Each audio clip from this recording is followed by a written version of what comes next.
सत्यनारायण की व्रत कथा दूसरा अध्याय। ऋषि मुनियों को नारद और भगवान विष्णु की कहानी सुनाने के बाद श्री सूत जी ने कहा, हे मुनिगण, जिस व्यक्ति ने सबसे पहले इस व्रत को किया था, मैं उसके बारे में भी आप लोगों को बताता हूँ। ध्यान से सुने। एक समय की बात है, सुंदर काशीपुरी नामक नगरी में एक बेहद गरीब ब्राह्मण रहता था। भूखे प्यासे वह ब्राह्मण भोजन की इच्छा लिए धरती पर भ्रमण कर रहा था। यह देख एक दिन सत्यनारायण भगवान खुद बूढ़े ब्राह्मण के रूप में धरती पर आए और उन्होंने उस गरीब ब्राह्मण के पास जाकर पूछा, आप रोजाना इतना उदास मन लेकर इस धरती पर क्यों घूमते रहते हैं? ब्राह्मण ने जवाब में कहा, मैं एक गरीब ब्राह्मण हूँ और भिक्षा की तलाश में धरती पर भ्रमण करने को मजबूर हूँ। अगर आपके पास ऐसा कोई उपाय है जिसका पालन कर मैं अपनी गरीबी दूर कर सकूं, तो मुझे बताएं।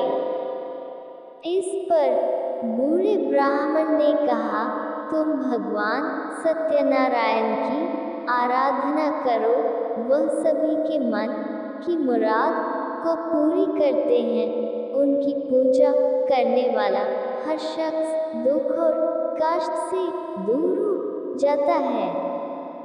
इतना कहकर बूढ़े ब्राह्मण का रूप लिए सत्यनारायण भगवान अदृश्य हो गए। उनकी बातें सुनकर निर्धन ब्राह्मण इस व्रत को करने का उपाय सोचने लगा। रात भर गरीब ब्राह्मण ने इसी के बारे में सोचा और पूरी रात जागने के बाद सत्यनारायण भगवान की पूजा करने के लिए भिक्षा मांगने निकल पड़ा।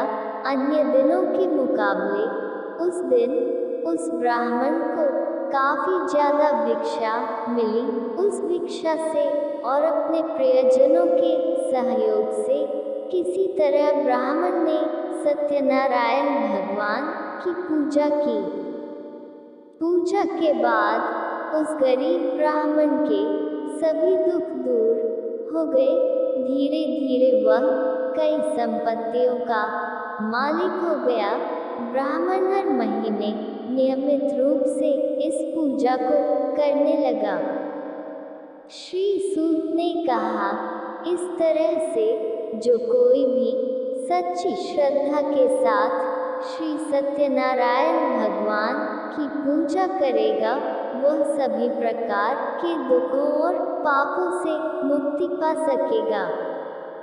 इस पर ऋषिगण बोले, हे सर्वज्ञाता सूत जी, उस ब्राह्मण की बातों को सुनकर और किस किस ने श्री सत्यनारायण भगवान की पूजा की, आप इस बारे में भी हमें बताएं।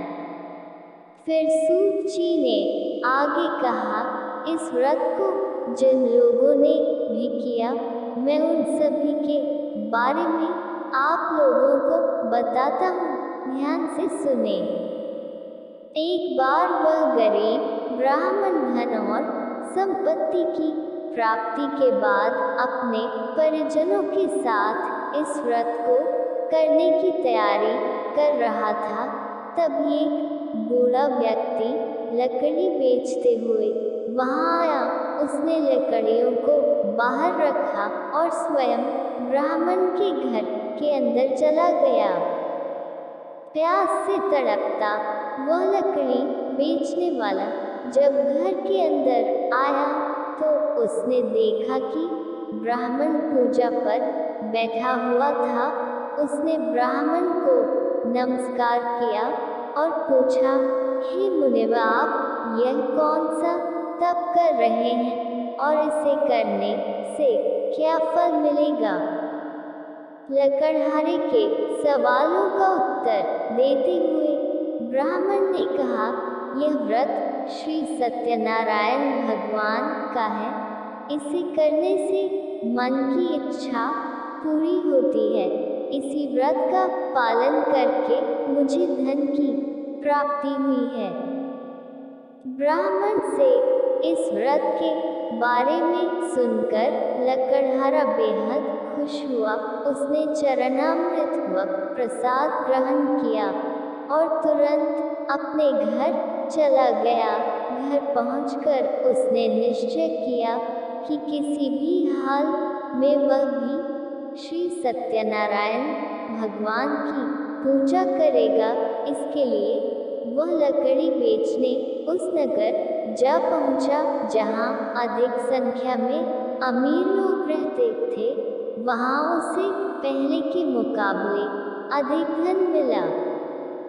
इसके बाद उस लकड़हारे ने कमाए हुए धन से गेहूं का आटा, केला, घी, शक्कर, दूध सहित सत्यनारायण व्रत में लगने वाली सभी सामग्रियों को खरीदा। फिर उसने अपने परिजनों को भी आमंत्रित किया और पूरी विधि के साथ श्री सत्यनारायण भगवान का व्रत किया।